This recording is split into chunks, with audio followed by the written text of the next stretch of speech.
"No man shall ever find my tomb." That's what, according to rumors, Cleopatra once said. Rumor has it really wasn't about the gender. She wanted no living soul to disturb her, and I think she meant that no human would ever discover the location of her grave. But, surprisingly, it was indeed a woman who was closer than anyone before to finally discovering the Queen's resting place. Meet Kathleen Martinez Berry, a criminal lawyer turned archaeologist. She got so intrigued with Cleopatra's story that she packed her bags and went to Egypt with no official support and even no permission from the authorities. All she had was pure determination to find the Queen's tomb. Now, you could say Kathleen had always been ahead of the game. She skipped grades in school, mastered piano, chess, swimming, and martial arts, and grew up listening to top intellectuals debating in her home. And she even got her law degree at just 19, and archaeology was her side passion. She had never actually been to Egypt, never dug up a single artifact. But her fascination with Cleopatra went all the way back to an argument with her father in 1990. That day, she walked into his library looking for a copy of Antony and Cleopatra by Shakespeare. Her dad, Fausto Martinez, a professor and legal expert, casually called Cleopatra a seductress. Kathleen wasn't having it. She fired back, arguing that history had been totally unfair to Cleopatra. The Romans, she said, wanted to destroy her reputation, and for centuries, people had just believed their version of the story. The debate went on for hours, and in the end, her father admitted maybe he had judged Cleopatra too harshly. That conversation changed everything for Kathleen.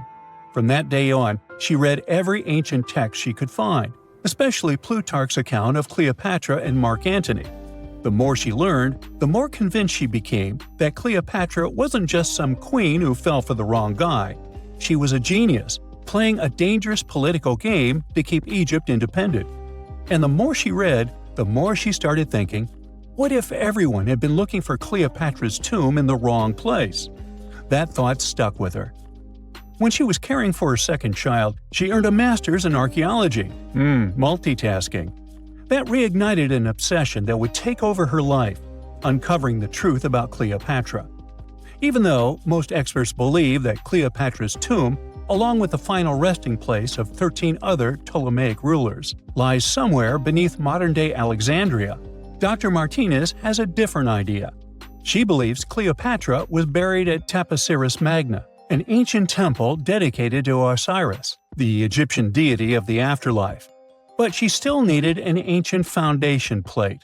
These plates, about the size of a smartphone, were placed beneath important temple structures and often contained inscriptions explaining when and why the temple was built. If she could find a plate that confirmed the temple was dedicated to Isis, Cleopatra's patron deity, she'd have solid proof that this was the right place to look. Nothing could deter Martinez. She excavated the entire temple site, digging deeper than anyone before her. Her team found coins with Cleopatra's name and face stamped on them. It meant Cleopatra had a direct connection to this site. Then, they uncovered something even more interesting: a tunnel used to bring water to people, leading straight from the temple into the Mediterranean Sea. So, if parts of the temple had already sunken into the water, could Cleopatra's tomb be down there too? Martinez needed proof to convince Egyptian authorities to let her search underwater. And, against all odds, she found the missing foundation plate. On it, the pharaoh offered a large area of Nubia to deity Isis. That was it, the confirmation she needed. The temple was indeed dedicated to Isis, proving her theory wasn't just speculation. If one temple was on land, Martinez suspected the second temple, possibly Cleopatra's tomb, had collapsed into the sea. She needed help from experts in underwater archaeology, so she reached out to Robert Ballard, the guy who discovered the Titanic. With support from the Egyptian authorities, she and her team began exploring the waters off the coast of Alexandria. And what they found was mind-blowing. Underwater, they discovered massive stone structures, some standing 6 to 10 feet tall, right where the coastline would have been thousands of years ago. They also found basalt blocks, the same material used in the statues from the first temple. That meant one thing: those weren't just random rocks. They were the remains of a lost city, buried beneath the sea for centuries. Now, we can only wait and see whether Martinez and her team will be able to unravel one of the greatest mysteries of the past left by the outstanding woman that was Cleopatra. Here's some backstory. After her father, Ptolemy VII, passed away, Egypt's throne went to both Ptolemy VIII and Cleopatra, or so it seemed. Cleopatra, just 18 at the time, allegedly married her 10-year-old brother. Yeah, ancient royalty had some different customs, though there's no solid proof of that. But sibling love didn't last long. Young Ptolemy decided he wanted all the power for himself and tried to push Cleopatra out. Forced to flee the country, she didn't just sit around feeling sorry for herself. She raised an army, ready to march back and take what was hers. That's how, at 21, she was already in the Sinai Desert, leading an army and planning her return to the throne. Now, by that time, Cleopatra had already been locked in a powerful political, and not only political, alliance with Julius Caesar. In June 47 BC, she gave birth to a son, Ptolemy Caesar, better known as Caesarion, who, many believe, was Caesar's child. But that didn't stop her from playing by Egyptian royal rules. And her husband number 2, her other brother, Ptolemy XIV. Yep, despite her ongoing affair with Caesar, Cleopatra married yet another sibling, because, in her world, keeping the throne in the family was the name of the game. Now, marriage aside, Cleopatra's bond with Caesar stayed strong. She even traveled to Rome with Ptolemy XIV for a state visit. But instead of playing the role of a dutiful queen, she stayed in Caesar's private villa by the Tiber River. But after Julius Caesar lost his life in 44 BCE on the Ides of March, Cleopatra's political standing became shaky. To make matters worse, her brother-husband Ptolemy XIV passed away soon after, and some suspect Cleopatra had a hand in it, leaving her as the sole ruler of Egypt. Meanwhile, back in Rome, Mark Antony was rising to power as Caesar's presumed successor. Wanting to size up the Queen of Egypt, he summoned Cleopatra, and she did not disappoint. Sailing into town on a lavish barge, dressed as a deity, Cleopatra made quite an entrance. Antony was instantly mesmerized, so much so that he left his third wife back in Rome and followed Cleopatra to Alexandria, where their relationship turned into a full-blown royal affair. The two had 3 children together. Together, they waged war against Caesar's adopted son, Octavian, in a battle for control of the Roman Empire. The last time the queen was seen, she was in her mausoleum, dressed in full royal splendor, diadem on her head, lying on what Plutarch called a golden couch. When Antony and Cleopatra lost at Actium, Octavian's forces marched into Alexandria. Cleopatra apparently knew the end was near, so she locked herself inside her mausoleum, surrounded by gold, silver, pearls, and priceless art. Those were the treasures she threatened to burn rather than let the Romans take them. Antony, meanwhile, wasn't going to let the Romans capture him alive. He wounded himself with his own sword, but before he passed away, he was carried to Cleopatra's side. She held him as he took his last breath in her arms. A little over a week later, Cleopatra made her own choice.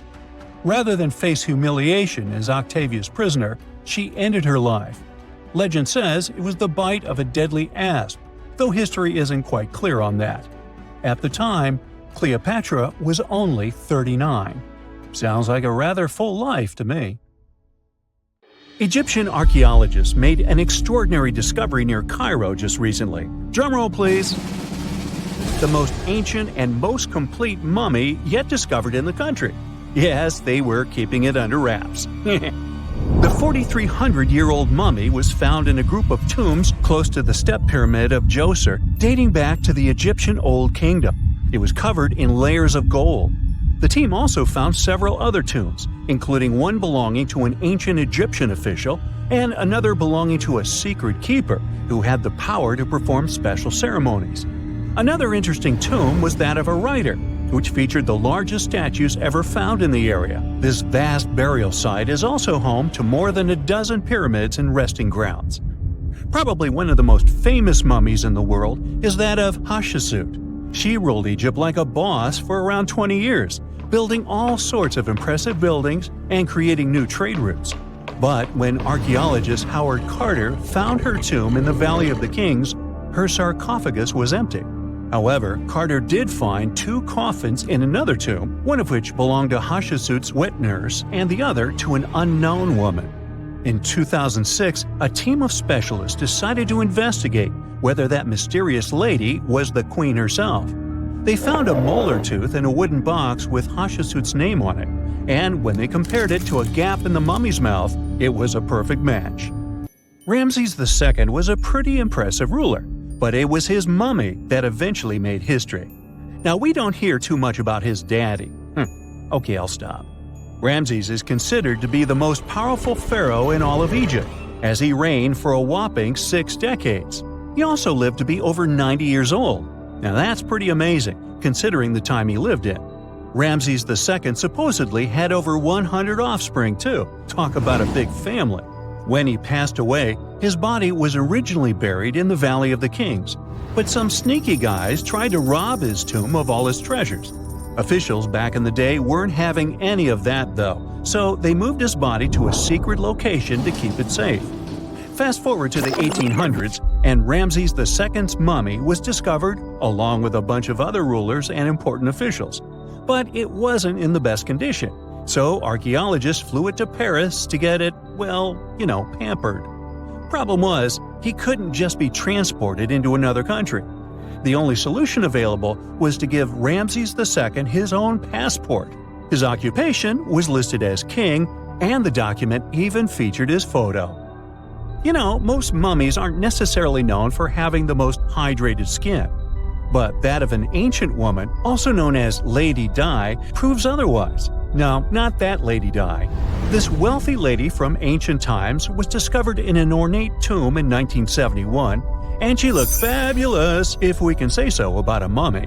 Thanks to the special conditions in her tomb, like the moisture in the environment and the lack of oxygen, her body was almost perfectly preserved. Her skin was soft, her hair was on point, and she was still flexible.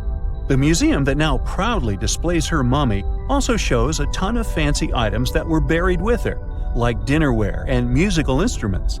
Archaeologists investigated the mummy further and discovered that she passed away from a heart attack at around 50 years old. Even though it hasn't been around for over 2,000 years, Lady Di is still making history. The mummy of Otzi the Iceman was discovered in the Alps in 1991. Austrian authorities initially thought he was a modern mountaineer because he was so well preserved. Turns out, he was actually from the Copper Age. He was found in a mountain pass over 10,000 feet above sea level. Through studying his mummy, we've learned so much about life in Copper Age Europe. For example, we know that he was a native of Central Europe and enjoyed eating meat. He also suffered from arthritis, narrowing arteries, and intestinal problems. But he likely used acupuncture and medicinal herbs to treat these conditions. And apparently, he was pretty handy with tools. He sharpened them just days before his untimely demise. Who knows if he was expecting trouble or just getting ready for some routine work. Now, King Tut and his story is most likely the one that made all mummies famous. This pharaoh passed away at the young age of 19, more than 3,000 years ago. But his mummy is still one of the most well-known in the world. When his tomb was opened in 1922, people went wild because it was still intact, unlike many other royal tombs. It had some seriously blinged-out coffins, including one made of solid gold. Not only did Tut's tomb give us a glimpse into ancient Egyptian history, but his mummy also taught us a lot about the time he lived in. DNA analysis helped identify his parents and revealed that the pharaoh had a rare bone disorder that might have made walking a bit tough. Now, Ginger is most likely one of the coolest mummies you'll ever hear about. He's like a time traveler from 5,000 years ago who's still looking fly with his golden hair and perfectly preserved nails. Ginger was discovered in Egypt and is believed to be the earliest known mummified body. Before people even knew about mummification, they used to place bodies in shallow graves in the hot, dry sand. And since the sand absorbed all the water, bacteria couldn't reproduce and the body was preserved naturally. Now, scientists are not sure if Ginger's preservation was intentional or not, but since he was buried with some pottery vessels, it's likely that whoever buried him knew some serious preservation techniques. If you want to meet Ginger in person, he's currently chilling at the British Museum. One Dutch art collector bought a statue from Asia and ended up finding a weird discovery. The statue contained a mummy hidden inside. Unfortunately, the body was too fragile to move, so they had to leave it there. The coolest part is that this mummy is over 1,000 years old and was on display for 200 years before being encased in the statue. When scientists did a CT scan, they found out that the mummy was filled with paper scraps covered in writings. Experts think he might have done this thing called self-mummification, which is a pretty intense process involving a special diet and tea that makes your body less prone to bacteria. Only a few people could handle this ritual, and those who managed to do that were seriously respected. No other Egyptian queen has baffled scientists and historians like the stunning Nefertiti. Based on her statues, she was known for her slender neck, wide eyes, and high cheekbones. Her name translates to "the beautiful woman has come." Talk about living up to your name, huh? Even though she wasn't a pharaoh herself, Nefertiti still managed to leave a lasting impression. Written records suggest that, as a wife and queen, she held an incredibly influential role. Because of her power, she was indeed admired, but she also managed to make quite a lot of enemies throughout her life. She was also related to King Tut, but not biologically. Rather, she was his stepmother. So far, locals have yet to identify her mummy, but that may soon change. A local Egyptologist who has been busy excavating tombs in the Valley of the Kings has found two mummies that he believes could be Nefertiti and her daughter. According to specialists, we may soon finally get a definitive answer about the identity of these two mummies. And if one of them does turn out to be Nefertiti, we could be in for a real treat. DNA analysis and CT scans of the mummy could give us the most complete and accurate image of the queen that we've ever seen. It's crazy to think that we've only scratched the surface of what lies beneath modern-day Egypt. Nefertiti ruled during a time of great power and prosperity in Egypt, but unfortunately passed away in a period of social turmoil, leading to her gravesite being lost. Now, where's my mummy? In November 1922, a boy walked through the desert mountains of Egypt and discovered some ancient steps carved into the rock. Subsequently, this find became one of the world's largest and most significant archaeological discoveries. This step was part of Tutankhamun's untouched tomb. Archaeologists found about 5,000 ancient objects, including jewelry, fabrics, painted vases, and funeral masks. You've probably seen one of them. It has become one of the most recognizable attributes of ancient Egypt. More than 100 years have passed since then, and now humanity has finally become close to another large-scale discovery, the tomb of Cleopatra. This queen was the last active ruler of the Ptolemaic Kingdom of Egypt, who sat on the throne from 51 to 30 BCE. There are many ancient records about Cleopatra, her reign, and her unusual personality, but until now, no one has discovered the secrets about her passing away in the burial place. So, one archaeologist, Dr. Kathleen Martinez, has been studying ancient records and temples around Alexandria for decades, and concluded that the tomb of the queen should be located under the ancient city of Taposiris Magna, founded in 280 BCE. It was a big city on the northern coast of Egypt, where tens of thousands of people were engaged in trade and industry, and it seems that Dr. Martinez's guesses turned out to be correct. She and a group of archaeologists have discovered a secret underground tunnel near Alexandria, with a length of about 0.8 miles. It was cut into the rock under Taposiris Magna's temple. During further excavations, they found many things that indicate Cleopatra's tomb lies in the tunnel's depths. It's also possible that she is buried there together with the Roman commander, Mark Antony. According to ancient records, Cleopatra and Mark Antony loved each other and together opposed the Roman Senate, which declared Antony a traitor. The fact that natural disasters have occurred on the territory of Taposiris Magna for thousands of years can complicate the excavations. Earthquakes and floods destroyed the city and possibly flooded its underground tunnels. But archaeologists hope the ancient tomb remains untouched, and that it hides many treasures and records about the royal life of ancient Egypt during the reign of the last dynasty. There's a chance that excavations will go underwater and in the mud. This will require much time and funding, but archaeologists are sure it's worth it. Anyway, it's too early to say that Cleopatra is really buried there, but scientists have found many things in the tunnel that confirm this, including clay pots, dozens of coins with the image of Cleopatra and Alexander the Great, as well as a bust with the image of the Egyptian queen. Cleopatra is still one of the most popular personalities in Egypt, on an equal footing with Ramesses III and Tutankhamun. She inspired many films, paintings, and books, but what made her so popular? She became famous for her inconsistency. She was a beautiful, intelligent ruler who pulled Egypt out of the crisis and made it a prosperous power. Medieval Arabic texts say she knew chemistry, mathematics, and philosophy, and may have written several scientific books. She knew several languages and had excellent diplomatic skills. At the same time, there are many legends that she was a femme fatale who drove many men crazy. However, there's no evidence that her beauty was incomparable. The image of a stunning model was created by Hollywood when it made several films where famous actresses performed the role of Cleopatra. And the Roman Emperor Octavian, the adopted son of Julius Caesar, specially created the image of Cleopatra as an insidious seductress because he was her enemy. Even though she was born in Egypt, Cleopatra wasn't an Egyptian. Her ancestors were Greeks, among whom was one of the generals of Alexander the Great. However, the people of Egypt loved her. She learned the language and was very sensitive to the traditions of this country. She knew the history, mentality, and customs of ancient Egypt well. She raised the level of its economy and strengthened its status as a world power. Much of this was made possible thanks to her cunning and impressiveness. She loved theatrical performances and lavish celebrations. She knew how to surprise people and put on a show.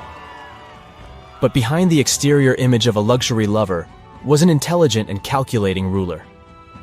Ancient Egypt was a rich, luxurious country, and Cleopatra did everything to increase its wealth and strengthen its position in the international arena. For example, she was once in conflict with her brother Ptolemy XIII. The queen knew that she wouldn't be able to resist him, so she decided to attract Julius Caesar to their side. The Roman emperor arrived in Alexandria, where Cleopatra wanted to meet him, but Ptolemy knew about her plans and was about to prevent her from coming to Caesar. Then, instead of a rich and noisy arrival, Cleopatra decided to make her visit inconspicuous. She wrapped herself in a carpet or linen bag the emperor's servants carried into Caesar's private chambers. Cleopatra emerged from the carpet and impressed the Roman emperor with her beauty and determination. As a result, they fell in love with each other and became close allies. After some time, she impressed another influential Roman for diplomatic purposes. She arrived to meet Mark Antony on a golden barge with purple sails and silver oars. Cleopatra was dressed in the image of Aphrodite and sat under a magnificent canopy. Her servants dressed like cupids and were blowing her fan and burning incense. But Cleopatra created such a show for a reason. She knew that Antony revered Greek mythology and considered himself the embodiment of Dionysus. As a result, he was so impressed with this woman that he ended up marrying her. Cleopatra defended her crown, strengthened her alliance with Rome, and bore Antony 3 children. In Egypt, they threw big parties and enjoyed wealth with power. However, the relationship of a high-ranking official with the Egyptian queen caused a scandal in Rome. Octavian was Antony's primary opponent in the struggle for power, so he exploited the situation to darken the competitor's reputation. He used propaganda to make Cleopatra an insidious seductress in the eyes of Roman citizens. He accused Antony of succumbing to her charms. The Roman Senate supported Octavian and declared Cleopatra an enemy. In 33 BCE, this conflict reached a high point when Antony's navy clashed with Octavian's fleet. The latter won and forced his enemy to flee to Egypt with Cleopatra. According to some records, they took refuge near Alexandria. Pursued by the Romans, they hid in one of Cleopatra's palaces and met their end. Some legends say that Cleopatra was an expert in poisons. She provoked a venomous snake, a viper or an Egyptian cobra, to bite her. Also, according to another legend, she pricked herself with a poisonous needle. There's a theory that Cleopatra always carried an ampule with poison inside her hairbrush. And when she was cornered, she soaked the needle with this poison and pricked herself. None of this can be said for sure. Scientists are still trying to find out the truth. Perhaps when they reach Cleopatra's tomb, the world will get more answers about her tragic fate. She is considered the last ruler of Egypt. After her passing, Octavian plundered her palaces and temples and returned to Rome, where he became the main emperor. He successfully ruled the country and expanded its borders. His reign ended when he turned 75. World history would have looked different if Cleopatra and Mark Antony hadn't lost that naval battle. By the way, did you know that more time has passed between Cleopatra's reign and Neil Armstrong's flight to the moon than between the reign of the Egyptian queen and the construction of the Great Pyramid of Giza? Armstrong took a step on the Earth satellite in 1969, 38 years after the birth of Cleopatra. And the construction of the pyramid took place in 2560 BCE. Imagine how long the history of ancient Egypt is. Cleopatra is closer to us in time than to the pyramids. Not many civilizations are as mysterious as ancient Egypt, a powerful empire that lasted over 3,000 years. It gave us pyramids that still stand and myths that still inspire. It's one of the most explored places on Earth, yet somehow, we still find exciting stuff. In Abydos, archaeologists just uncovered a 3,600-year-old royal tomb. It's huge! It has golden hieroglyphs of deities covering the entrance, but the pharaoh's name? It's not there. It's missing. Who was this ruler, and what new chapter could this open in Egypt's story? If there's one place in Egypt where the line between life and demise feels thinner, it's Abydos. To the ancient Egyptians, this was sacred ground. They believed it was the burial place of Osiris, the god who literally passed away, had his remains separated, and came back to life to rule the underworld. Because of that, Abydos became Egypt's spiritual gathering place. Pharaohs built amazing temples here, like the Temple of Seti, famous for its King's List, a wall that has the names of 76 pharaohs carved in it. Pilgrims came from across Egypt, leaving offerings and participating in Osiris festivals, where his demise and rebirth were ritually reenacted. It wasn't just symbolic worship, it was Egypt's version of Comic-Con. But instead of cosplaying superheroes, people reenacted gods coming back to life. Obviously, pharaohs competed to be buried as close to Osiris as possible. Abydos became part cemetery, part holy city, part afterlife insurance policy. Fast forward thousands of years, and we still uncover remarkable stuff around Abydos. That's the case with the recently discovered tomb. In early 2025, a joint team of researchers from the US and Egypt decided to dig beneath a rocky rise ominously called Anubis Mountain. You remember Anubis, the jackal-headed deity who guarded cemeteries. The uncovered royal burial was hidden 23 feet below the surface. Sadly, even though it eluded archaeologists for so long, robbers had already taken away with treasures ages ago. They could definitely tell this was a tomb of someone super important. Similar to how you can walk around a mansion with no furniture but still deduce that someone rich must have lived there. The chamber had mud brick vaults rising over 16 feet. That's taller than a female giraffe standing upright. For something built 36 centuries ago, it still felt enormous. However, when you remember that Egyptians were masters of architecture, nothing seems surprising. So no treasures, no golden mask, and sadly, no name. The cartouche that should have spelled the king's identity was unreadable. Egyptian tombs usually bragged about who was inside. In ancient Egypt, a cartouche was basically a big oval name tag for kings wrapped in hieroglyphs. Think of them as VIP passes that worked in both this life and the next. Without it, your soul couldn't check into the afterlife hotel. That's because to the Egyptians, your name, your Ren, wasn't just so your teacher could distinguish you from kids with the same haircut. It was a core part of who you were. As long as your Ren survived, so did you. To have your name forgotten was considered a fate worse than passing away. A soul cannot journey without a name. That's why you'd see cartouches all over the place, on temples, obelisks, jewelry, statues, and tomb walls.